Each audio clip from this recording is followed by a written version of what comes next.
गुड़गांव विधानसभा क्षेत्र 77। ये सिर्फ एक शहर का चुनावी विश्लेषण नहीं है, बल्कि ये आंकड़ों के आईने में एक जनादेश की आत्मा को समझने की एक कोशिश है।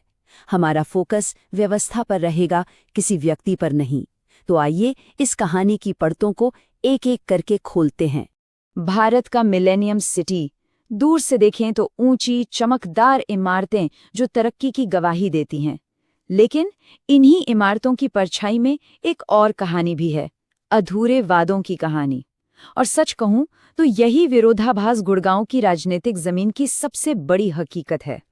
चलिए सबसे पहले जमीनी हकीकत को समझते हैं।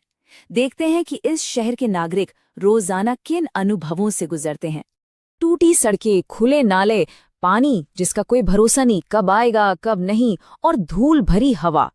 ये सिर्फ कुछ शिकायतें नहीं हैं, नहीं, ये यहाँ के लाखों लोगों की रोजमर्रा की जिंदगी का एक कड़वा सच है। और यही वो नींव है जिस पर नागरिक असंतोष की इमारत खड़ी होती है। और ये असंतोष ये हर कोने में फैला हुआ है, बस उसका रूप अलग अलग है। द्वारका एक्सप्रेसवे के नए नवेले सेक्टरों को देखिए, वहाँ सीवेज और पानी जैसी बुनियादी सुविधाएं तक अधूरी हैं। वहीं पुराने गुड़गांव के सेक्टर 15 और 20 वो आज भी जल भराव और ट्रैफिक जाम से परेशान हैं। शहर के बाहर के गांवों में कनेक्टिविटी एक बहुत बड़ा मुद्दा है, और कई कॉलोनियों में तो स्ट्रीट लाइट तक नहीं है।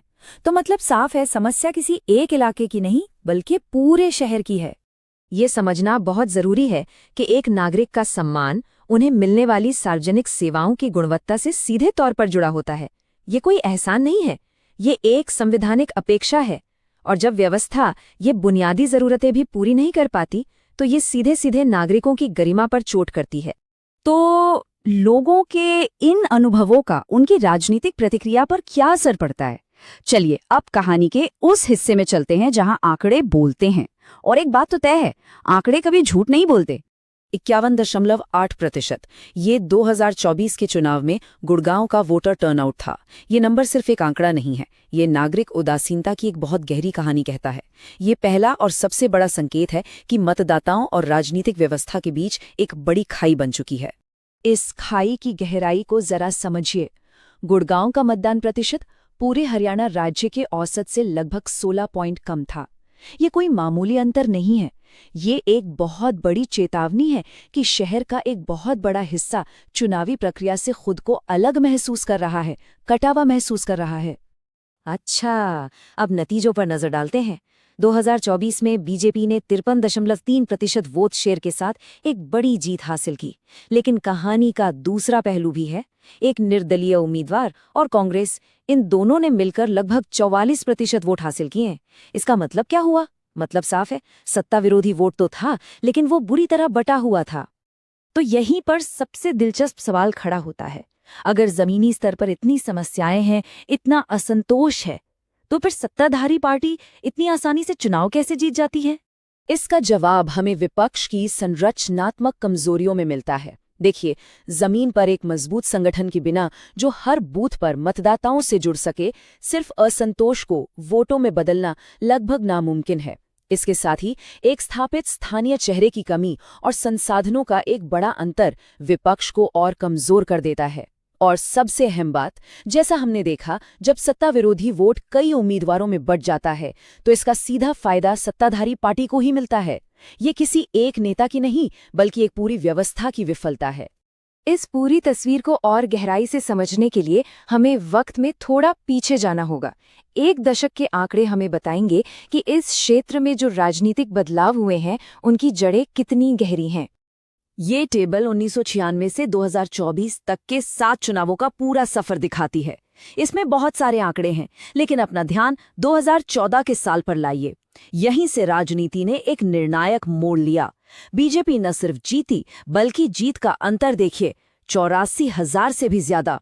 यहीं से गुड़गांव में एक नए राजनीतिक युग की शुरुआत हुई थी। इस बदलाव को कांग्रेस के वोट शेयर के ग्राफ में और भी साफ देखा जा सकता है। सोचिए, 2005 में जो पार्टी लगभग 55% वोट हासिल कर रही थी, वो 2014 में गिरकर महज 10% पर सिमट गई। हाँ, 2024 में 20% तक की वापसी जरूर हुई, लेकिन ये अपने पुराने गढ़ से अब भी बहुत दूर है। और इसका सबसे जरूरी निष्कर्ष ये है, पिछले 3 चुनावों से लगातार मतदान करने वाले ज्यादातर नागरिकों ने गैर कांग्रेसी विकल्पों को चुना है। तो विपक्ष के लिए चुनौती सिर्फ एक पार्टी को हराने की नहीं है, बल्कि मतदाताओं का वो भरोसा वापस जीतने की है जो कहीं खो गया है।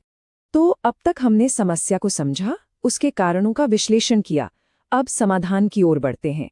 यहाँ एक स्पष्ट, संरचित योजना है जिसे राजनीतिक वापसी का एक ब्लूप्रिंट कहा जा सकता है।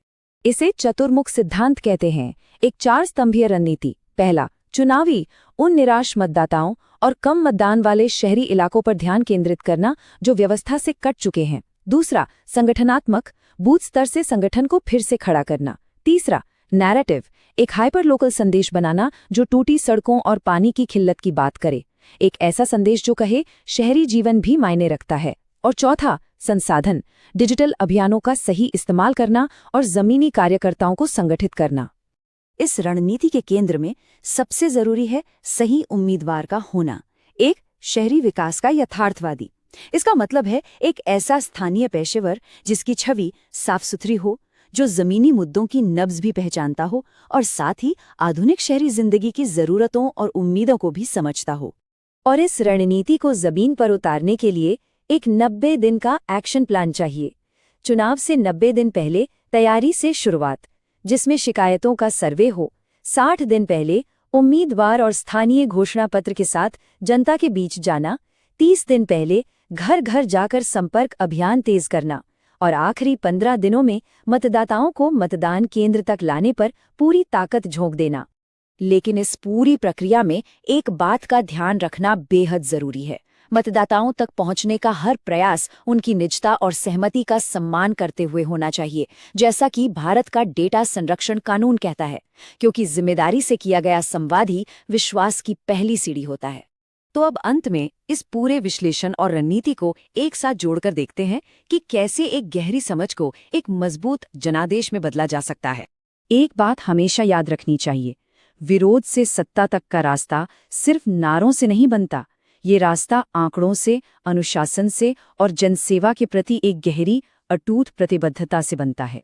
और हम आपको इस एक बड़े सवाल के साथ छोड़ जाते हैं, क्या स्थानीय समस्याओं को सुलझाने पर बनी एक केंद्रित रणनीति एक राष्ट्रीय राजनीति लहर की ताकत को मात दे सकती है?